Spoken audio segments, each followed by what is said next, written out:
سلام به همگی. موهام مثل معبدای توی چین شده. بچه‌ها من واقعا از این گیره راضیم. نمیتونم بهتون بگم چقدر از این گیره راضیم. بهترین چیزی بود که خریدم تو اون ویدئویی که اومدم، وسایلی که برای اکسسوری مو اینا. بچه چشام داره بسته میشه چون نور اینجا زیاده. اینو معرفی کردم. ویدیو رو براتون این بالا میذارم. رفتم باشگاه و همیشه میخواستم برم باشگاه، درگیر بودم که موهامو چجوری بذارم که مثلا میدوام شل نشه. آخر باشگاه اینجوری که روی مت باید دراز بکشیم و یه سری تمریناتی هستش که دراز کشیده باید انجام بدیم. بعد اگه مثلا موهامو اینجا بسته باشم، مگر این بالا بسته باشم، در این حالت اوکیه، ولی اینجاها یا مثلا اگر که بافته باشم و اینا میره زیرم و خیلی اذیتم میکنه. دیروز چون مربیمون یه چالش نوروزی گذاشته، یعنی چالش رژیم در واقع، که من پارسالم این چالش رو شرکت کرده بودم و عمده کاهش وزنم تو اون چالش اتفاق افتاد که خیلی هم راضی بودم. خیلی منتظر بودم که قبل عید امسالم این چالش رو شروع بکنه، که حالا چالش امروز روز اولشه. حالا راجع به چالش هم بهتون میگم. بعد دیروز رفتم که مثلا وزن و سایز و اینا رو بگیریم. بعد من موهامو از هم اومدم و فقط ماسک مو زدم. این موهای خود من اینجوری، البته یه ذره اینجوری اسکرانچ کردم که یه ذره حالت فر بگیره، ولی اینجوری بستم. اوکی. و کل ورزشم با همین انجام دادم. مثلا ببینید هر چقدر بپری، اگه هم شل بشه در جا کش نیست مثلا موهاتو بکشه، در جای حالا اگه بالاتر هم خواستی میپیچی میذاری بالاتر. و خیلی راضی بودم. برای ورزش از همچین چیزی استفاده کردم. یا اصلا گرمتون شد بالاتر ببندید، یا چون مثلا خیلی رو دیدم که میان ورزش موهاشونو باز میذارن که اصلا برای من غیر قابل تصوره که همچین کاری بکنم. چون این گزینه خیلی خوبیه، به شدت پیشنهاد میشه. امروز اول چالش صبحانه و میان وعده سبزیجات یا میوه یا سبزیجات خام یا پخته است. حالا نهار که پروتئینه. شامم دوباره سبزیجات یا میوه ولی خام، شام و میان وعده قبل شام. اونم تا الان نخوردم چون هیچی نبود، یعنی میوه نداشتیم و نذاشته بود زودترم رژیم رو که مثلا چی کار باید کرد و اینا، که آدم زودتر بره خرید بکنه. الان 11:30 و من خیلی گشنم. فقط یه خیار خیلی کوچولو خوردم. میخوام برم یه موز بگیرم همونجا بیرون درجا بخورم و بعدم ببینم که چی میخرم. خیلی هم نمیخوام خرید بکنم چون این روزاش با هم متفاوته. ممکن یه روز مثلا به یه میوه ممنوع اینا. بچه‌ها یه چیزی بگم، من الان ریمل بنفش کالیستا رو زدم. واقعا دوستش ندارم. یعنی چند هزار بار محصولات ایرانی اینو ثابت کردن که اولا بسته‌بندیشون خوب نیست، پکیجینگ خوبی ندارن، درش میشکنه، درش خوب چفت نمیشه. این نه، کلا دارم میگم. و کلا آره پشیمونت میکنن از خریدش. نمیتونی مثلا وسیله رو تو کیف آرایشیت بذاری چون احتمالش مثلا پس میده. اینم اصلا ریمل خوبی نیست. هاش اگر ریمل دیگه استفاده نکردید یا نمیدونم کلا خیلی ریملی نیستید، شاید راضیتون بکنه. ولی موقع پاک کردنش، من شب که میام آرایشم پاک میکنم، خب قبل اون اسنس صورتی کلا میزدم و حالا پاک میشد، نه که خیلی راحت ولی پاک میشد. این یه حالت چسبندگی داره که معمولا مژه‌هام کنده میشه باهاش و اصلا راضی نیستم. یعنی تو اولین فرصت که ریمل اسنس صورتی بگیرم اینو دیگه یا میذارم فقط مژه‌های پایین رو میزنم، یا مثلا یه جایی که خیلی کم میخوام بزنم که بعد پاک کردنش هم راحت باشه. اینم ضد آفتاب دکتر ژیلاس. من ضد آفتابم تموم شده بود. بعد رفتم داروخونه، گفتم مثلا ضد آفتاب فلوئیدی مایو شنیده بودم خیلی خوبه، خیلی مثلا رقیق و اینا. پیکسل استفاده کردم، ژیناژن استفاده کردم، اینا خوب بود، بد نبود. بعدم یه تایمی دکتر بهم ضد آفتاب داده بود که اون سیلوژه هیچ جا گیر نمیاد، اصلا نیست.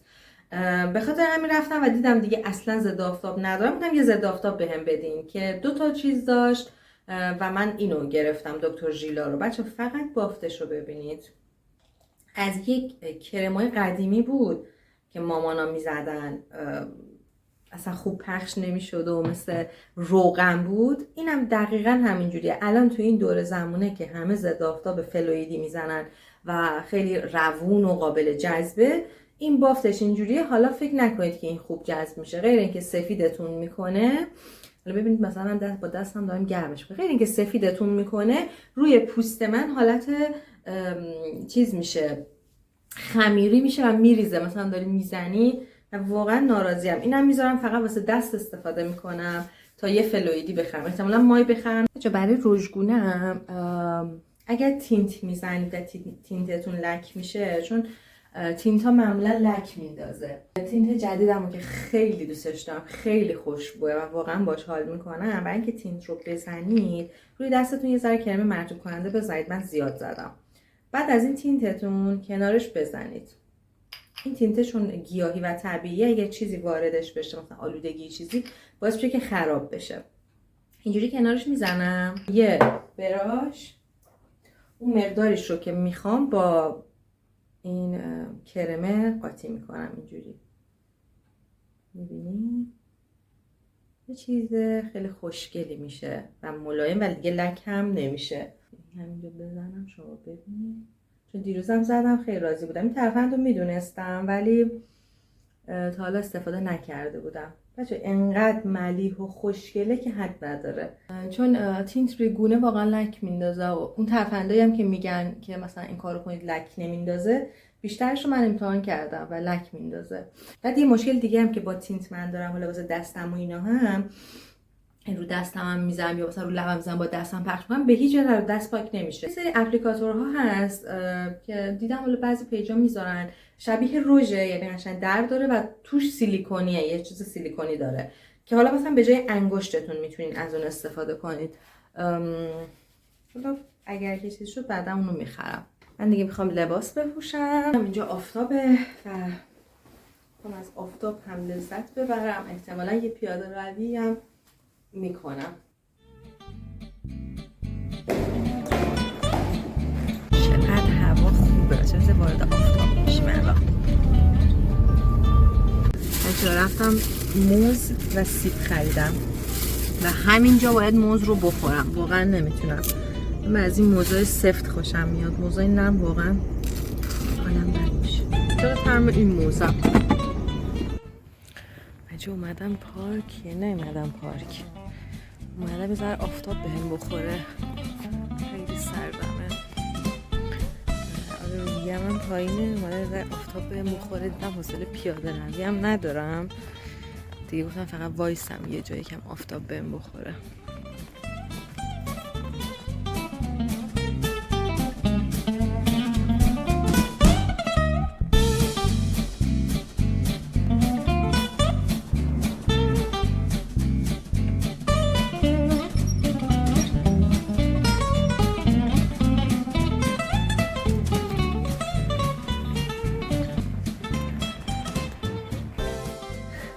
برگشتم یه پارک خیلی کوچولو اینجا تو محوطه هست.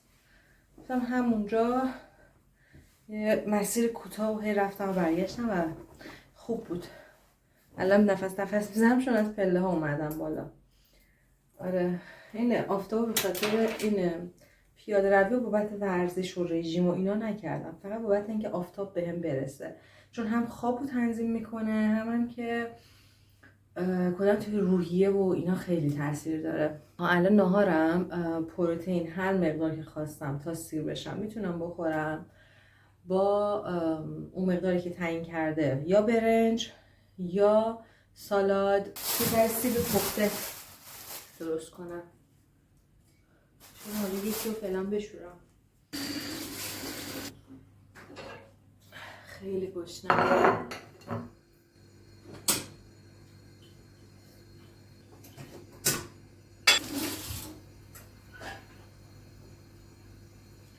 باقیش هم خورد میکنم این تو میذارم بپزه.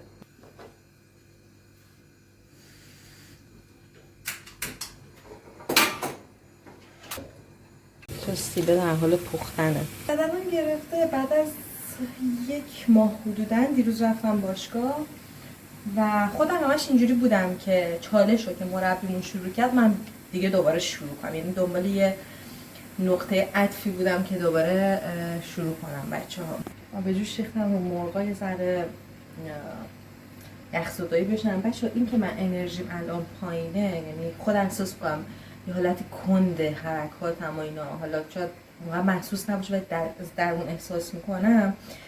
حالا دلیلش PMS امروز یا فردا بایستی پریود بشم. دلیلش اینه که دیروز بعد از مدتی رفتم باشگاه، دلیلش که روز اول رژیممه و دلیل دیگه‌ش هم اینه که بچه‌ها نمیدونم که از بعضی‌ها میشنوم اینا رو، یعنی مشترکه تا حدی، ولی خیلی بیشتر آدم و بعضی نه، بیشتر آدما خیلی بی‌فرهنگن و یعنی چه تو رانندگی، چه طرف پیاده است تو رانندگی، چه طرف مغازه‌دار تو خریداری. خیلی بده بچه‌ها که ما به یه سری مسائل توجه نمی‌کنیم. من الان رفتم بیرون یه لحظه خیلی عصبانی شدم.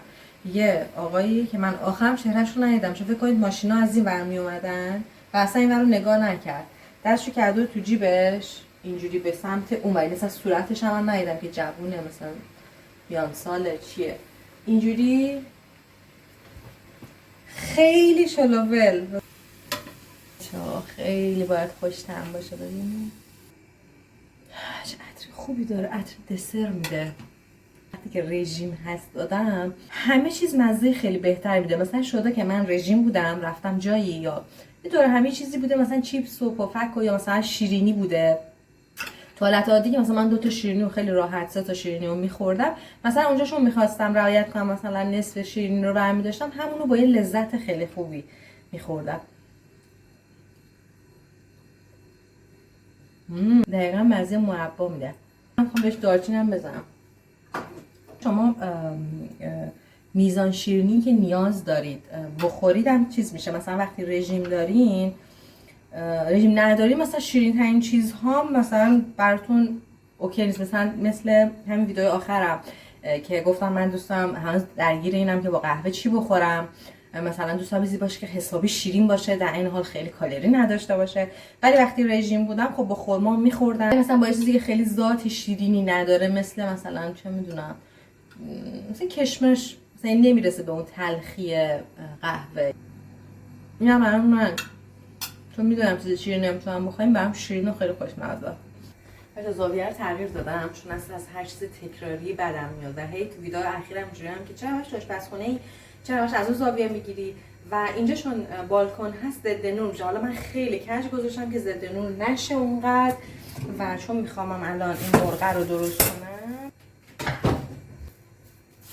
بعد اینکه پخت توش نمک و زردچوبه و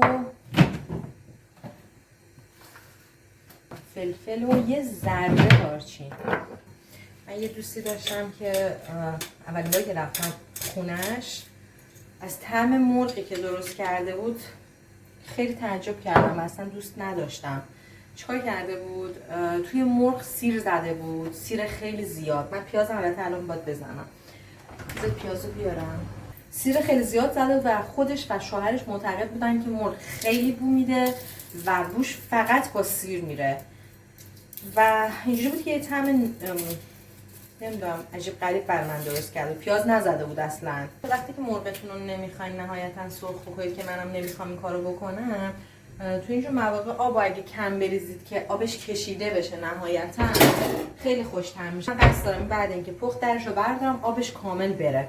من اصلا سیب نمیخوردم، خیلی بدم میومد، ولی بعد متوجه شدم که من حالا سیب ترش دوست ندارم، یعنی سیب سبز، سیب زرد اوکیم، سیب قرمزی که اینجور شکریه خیلی بدم میاد و سیب قرمزی که یه جاهایش زرده سیبیه که من خیلی دوست دارم. اصلا نمیدونم اسم این سیب چیه، حتی سیب گلابم دوست ندارم، اون سیب کوچولوها که همه دوستشون دارن. آره این مدل سیب که نمیدونم چیه، قرمزیه که لکه های زرد داره، یه ذره شبیه سرخ شده میشه. بچه خیلی لذیذ شده. امروز چهارشنبه است، 17 بهمن و سومین روز رژیممه. من یه مقدار فیلم از قبل گرفتم که تا اینجا براتون گذاشتم. بچه برق ما به صورت مرتب دیگه هر روز میره دوباره. حالا یه مدت بود که نمیرفت، مثل که تو اپ برق منم دوباره برنامه دادن، چون یه مدت برنامه ندادم و برق هم نمیرفت و مثلا گهگاه گهگاه میرفت و الان برق رفته بود ولی زود اومد. فکر کنم 1 ساعت نهایتش بود، یا زیر 1 ساعت اومد. معمولا 2 ساعت برق میره. من پا شدم زیر جمع جور کنم و همینجوری هم با شما صحبت بکنم. وقتی بیدار شدم روی تختمو نذاشتم و گذاشتن روی تخت بچه‌ها معجزه میکنه برای اینکه اتاقتون مرتب به نظر بیاد. نمیدونم صدا از اینجا خوب هست یا نه، ولی من سعی میکنم بلندتر صحبت کنم. دیروزم برقمون قطع شده بود خونه، فکر کنید، و من با چه بدبختی گفتم نه من باشگاهو باید برم. رفتم باشگاه، به محض اینکه رسیدم و لباسامو عوض کردم برق رفت دوباره. برق میرفت ما تعطیل میشدیم، ولی این دفعه مربیمون گفتش که چراغا، یعنی گوشیاشون هر کی که شارژ داشت روی فلش گذاشت و شروع کردن ورزش کردن. حالا یه تیکه خیلی کوتاه فیلم گرفتم میذارم الان براتون. و من خوشحال بودم از اینکه کار رو انجام دادم، رفتم و انجامش دادم. بالشو مام بزرگم برام درست کرده بچه‌ها. اینا باید بره توی ماشین لباسشویی، الان میام. من اتاق تا حدی اوکیه. بزنم آشپزخونه. صبح قهوه خوردم. یادتونه این دفتر رنگ‌آمیزی رو گفته بودم که خواهرزادم داره و خیلی خوشم اومده. چون مثلا من دارم طرحهای اونجوری که فکر کنم بهش میگن ماندلا که نلسون ماندلا فکر کنم به اینا میگن ماندالا. و اصلا بچه‌ها با اون طرحها من حال نمی‌کنم، یعنی حوصله ندارم وایسم و مثلا یه طرح اونجوری تموم بکنم. ولی این اینجوری طرحهای کوچیک کوچیک داره، جوری حس خوبی داره دیگه. شما مثلا یه گل رو رنگ می‌کنی، میتونی بری پی زندگی دوباره بیا یه گل دیگر رو رنگ کنی. چیزی نیست که احساس کنی باید تمومش بکنی. اسمش بگرد و پیدا کنه. قیمتش هم 45 تومنه. نمیدونم شما هم اینجوری هستین یا نه، ولی کافیه که من یه لباس رو، این مامانم همیشه میگه چرا اینقدر لباس میریزی تو لباسشویی. فقط یک بار اگه لباسو بپوشم عرق میکنم، فقط یک بار، بیشتر اصلا نیاز نیست. و کافیه که دقیقاً قبلش دوش نگرفته باشم. اگه دقیقاً قبلش دوش نگرفته باشم لباس بوی عرق هم میگیره. آره بچه‌ها، کافیه یه بار یه لباسو بپوشم تا لباس بوی عرق که بچه‌ها اینجوری نیست که من بوی عرق بدم، چون که همیشه مواظبم. بهتون گفتم این کرم زیر بغل کلیون رو میزنم که ادعاش اینه که یه کرم ایتالیاییه و ادعاش اینه که تا 7 روز بوی عرق نمیگیرید اگه اینو بزنید. خب از اونورم بوتاکس زیر بغل کردم، فکر میکنم تا حالا 3 یا 4 بار انجام دادم و حدودا 1 سال میمونه، چون من تعریق بیش از حد زیر بغل دارم و خیلی راحت میشم، نه دیگه عرق میکنم. البته بعدش اینه که چون اینقدر نور بعد من دلم راضی نمیشه اونور بذارم فیلم بگیرم، چونش میخوام متفاوت باشه، ولی تفاوت به چه قیمت؟ آره، بعدش اینه که چون از در واقع زیر بغلتون عرق نمیکنه، احتمالاً از جای دیگه بیشتر عرق میکنید، مثلا کشاله ران یا مثلا حالا جاهایی که یه ذره شاید اونقدر معمول نباشه، ولی میارزه به نظرم، چون هم بو نمیگیرید، هم زیر بغلتون عرقی نمیشه. جمع جور کردن بسه. الان من باید برم ادیت کنم و فیلمایی که از چند روز قبل گرفتم رو ادیت کنم با هم و بذارم. هر دفعه اینجوری هم که هر جا میری ویدیو بگیر. دیروز رفتم تعمیرگاه، یه مشکل پیدا کرده بود ماشین. چندین جا رفتیم، خواهرزادم خونه ما بود و رفتیم یه جایی اسکمو فروشی که یه عروسک اسکمو داشت. من دوست داشتم بهش نشون بدم. میدونم کلا از چیزایی که خیلی بزرگن خیلی خوشش میاد و کلی خوشش اومد و رفت باهاش عکس گرفت. حالا عکس اون اسکمو رو براتون میذارم. میتونستم مثلا فیلم بگیرم، نمیدونم، یه ذره برام سخته. مثلا دوست دارم یکی دیگه ازم بگیره، معمولا خودم تنهام، یا مثلا دیروز فقط بچه با من بود و آره این خودش مثلا ولاگ جذاب‌تر میشه که آدم میره بیرون جاهای مختلف. چون چندین جا من رفتم ولی خب فیلم نگرفتم. اگه برنامه‌م الان اینه که ادیت بکنم و این دفتره که بهتون نشون اینو رنگ کنم، براش خیلی ذوق دارم. ببین طرحش خیلی بامزه است. یه اردک رو میتونی بچین. من اینو بعد توی دفتر خواهرزادم چندین بار رنگ کردم واسه بعضی چیزاشو و یه رنگی خیلی چیز دارم، رنگی خیلی بزرگ دارم که اینو استفاده نکردم. خب ولی برای رنگ‌آمیزی و اینا، چون رنگای خودم خیلی محدود شده، بعضی رنگاش تموم شده، میشم از این استفاده کنم و اینجوری بذارمش و باش رنگ کنم و حس خوبی میده. من بهتون بگم برای بار 1000م بهتون بگم که ورزش رو جدی بگیرید من هول و هوش 1 ماه نرفتم باشگاه، یعنی شهریه رو پرداخت کردم و خودم فکر می‌کردم شاید 2 هفته است مثلا نرفتم، ولی از اونجا که شهریه پرداخت کرده بودم و موعد شهریه بعدی رسید و من 1 جلسه فکر کنم رفتم، فهمیدم که 1 ماه نرفتم. یعنی وقتی آدم 2-4 روز مرگی میشه واقعا یادش میره. ولی این 4-5 روز اخیر وقتی که چالش شروع شد، یعنی من از چند روز قبلش هم قصد کرده بودم، هر روز سعی کردم که برم بیرون و تو آفتاب باشم. امروز مثلا اصلا آفتاب در نیامده و اعلام برف و بارون و کلا کاهش دمای شدید کرده. کلا که بیرون باشه آدم یعنی اون حستون رو به نور، به اکسیژن، به اینکه اطراف رو ببینید، کلا برای چشمم بچه‌ها، چون من که مدام تو گوشی نباشم، تو کامپیوترم، و برای چشم که مثلا چشمتون ضعیف نشه و چشمتون استراحت بکنه و اینا، میگن مثلا 1 تایمی رو در حد نیم ساعت وقتی نزدیک رو نگاه کردید، اسکرین رو نگاه کردید، مثلا سعی کنید چند دقیقه 5 دقیقه دور رو نگاه کنید. من خیلی وقتا یادم میره، ولی بعضی وقتا این کارو میکنم، میام پشت پنجره سعی میکنم دورا رو ببینم که حالا مثلا نزدیک بین نشید و یه سری داستان‌های اینجوریه. اگه به بدنتون اهمیت بدید خیلی حال و اوضاعتون بهتر میشه.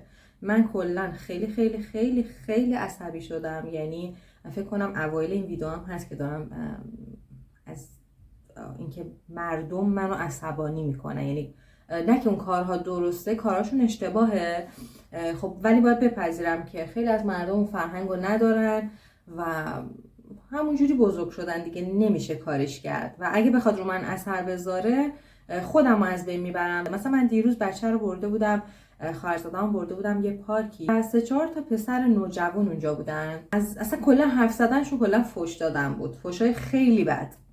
البته خواهرزاده‌ام من متوجه شدم، چون اگه یه چیزی توجهش جلب بکنه میپرسه، ولی اصلا توجهش به اونا نبود، حواسش به این بود که داشت با این وسایل بازی میکرد و کلا داشت با من صحبت میکرد، ولی من در پس زمینه، در بک‌گراند داشتم حرفای خیلی خیلی خیلی زشت اونا رو میشنیدم و یه حسی از درون داشتم که این توهین به منه، مثلا یعنی چی در حضور من دارن همچین حرفی میزنن. و ولی هر چقدر با خودم کلنجا رفتم اصلا اینجوری بودم، چون مخصوصا بچه‌م با من بود که مثلا برم، اگه بچه‌م با من نبود احتمالاً دور میشدم از اونجا، ولی نمیرفتم بهشون تذکر بدم. ولی یه حس اینجوری بودم که انگار به حریم من داره تجاوز میشه ولی من نمیتونم هیچی بگم. حس خیلی بدی بود. تا همین فکر کنم فشار روانی این و مثلا چون که رفتم بیرون و اینا، اومدم خونه به مامانم گفتم من چون وقتی که خیلی فشار میاد بهم صداها رو نمیتونم تحمل کنم.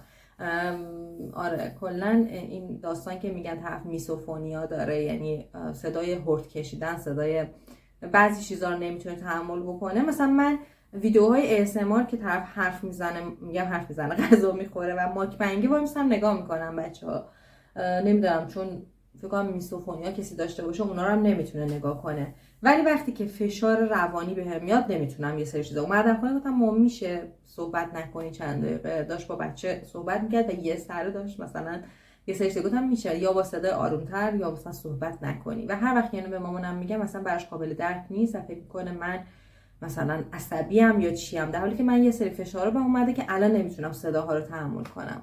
اینو میخوام بهتون بگم که الان 2 جلسه است دوباره رفتم ورزش و هر روز در حد 3-4 روزه که هر روز رفتم پیاده روی، احتمال زیاد امروزم میرم و سعی میکنم تو نور روز برم. روحی هم تاثیر گذاشته خیلی زیاد، یعنی دیروز اگه اون داستان پیش نمیاد من اون مقدار هم عصبی نمیشدم یا اونقدر سریع رفت نمیشد. آره یه جایی هم خوندم یه چیزی که شما وقتی که خیلی خشمگین میشین، عصبانی میشین، سروتونین و دوپامین توی بدنتون کمه و اگه که نمیخواید حالا قرص بخورید یا شرایطشون ندارید برید مشاوره یا هر چیزی، میتونید ورزش بکنید. یعنی اون مقدار سروتونین و دوپامینی که بدنتون کم داره و باعث میشه که همش عصبی باشین و با ورزش کردن میتونید بگیرید. در حال این از این، فکر نمی‌کنم چیز دیگه باشه که بخوام بگم. فعلا خداحافظ، من برم ادیت بکنم، براتون میخوام غروب بذارم ویدیو رو. فعلا تا بعد.